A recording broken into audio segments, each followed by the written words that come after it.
The death penalty, also known as capital punishment, is a legal process where the state sends a death row inmate to execution as a punishment for a grave offense committed. Although not all crimes are punishable by death, there are strong opinions shared by both pro-death penalty and anti-death penalty supporters. In some countries, it is practiced, while in the United States it has been abolished in some states and is still observed in several other states. Whether it should be carried out or not has been a long-standing argument between the two parties. Now, I stand for the death penalty, and I believe that it brings criminals to justice in the best way. Some pros of it is the death penalty is cheaper compared to the cost of life without parole. Although there is no contention that the cost of the former is high, life imprisonment is accumulatively higher given the expenses for food, health care, and other costs of sustaining the lives of incarcerated individuals serving life sentences. A second pro is it deters would-be criminals to commit felonies. Advocates of death penalty cite examples of how imposing the death sentence or abolishing it have affected crime rate. According to the study conducted in the late 1960s, there was a 7% crime rate increase on the years when the law was abolished. On the other hand, fewer crimes were committed with the increase in the number of inmates in the death row who were executed each year. Proponents say that these figures clearly indicate the efficiency of capital punishment on deterring criminals. A third pro is the absence of death penalty is synonymous to crime rate increase. As reported by Time magazine, an estimated 2 million people in the United States have been victims of crimes from assault to murder. With insufficient laws to address these problems or the lack of teeth in these laws, criminals become careless and bolder to commit heinous crimes because of the leniency in punishments and loopholes in the justice system. For these reasons, there is a need for the death penalty. A fourth pro is it is constitutional and does not violate the Eighth Amendment, which prohibits the federal government from imposing excessive bail, fines, or cruel and unusual punishments, including torture.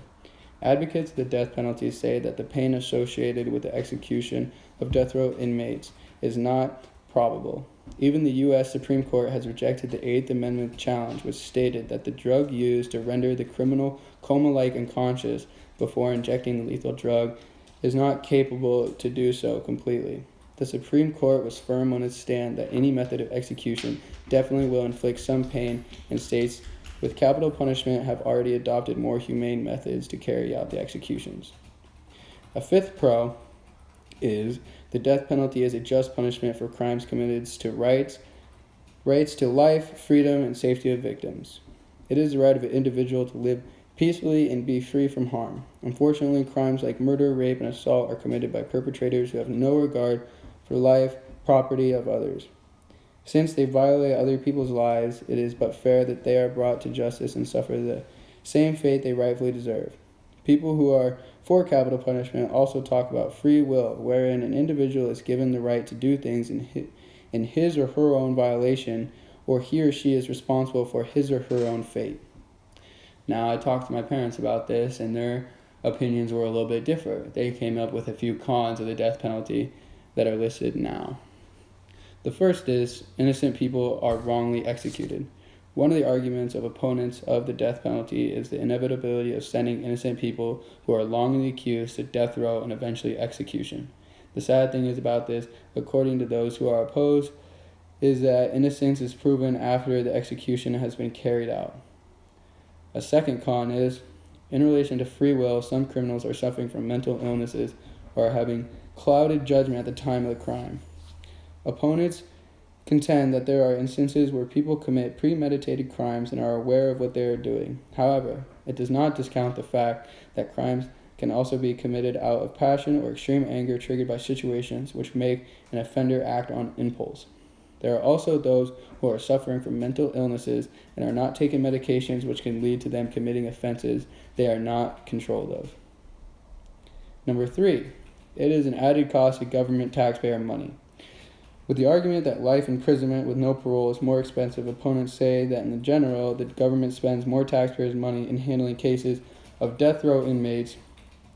This is due to the length and complexity of the trials, the number of defenders to be hired, and overall process they contend that are the two trials the state will spend for. One is the verdict and the other one is the sentencing. not including the number of appeals that will be submitted while keeping the convicted prisoner inside maximum security. A fourth con is the death penalty is a form of revenge. While opponents say that imposing capital punishment is a form of retribution, that it is to punish who has committed a crime, opponents argue that it is revenge. For the latter, to avenge a crime committed to another individual may be understandable, but killing someone for murdering another person is also unconstitutional. It is crime in itself that is only masked by the term capital punishment, and its truth only continues this series of violence. The fifth and last con my parents talked about when we were discussing this is it is a platform that is anti-poor discriminatory. Those who are death row inmates and are sentenced to death are mostly based on racial discrimination, as evidenced by high percentage of inmates being African American and members of the minority. Moreover, accused individuals who are poor and mostly the ones who get the death penalty for the reason that there are lack of finances to seek the great and powerful defense attorneys, they don't have the money to pay for good defense. As it stands, there are each side's this debate, and I stand that capital punishment is right and it should be kept in our U.S. justice system.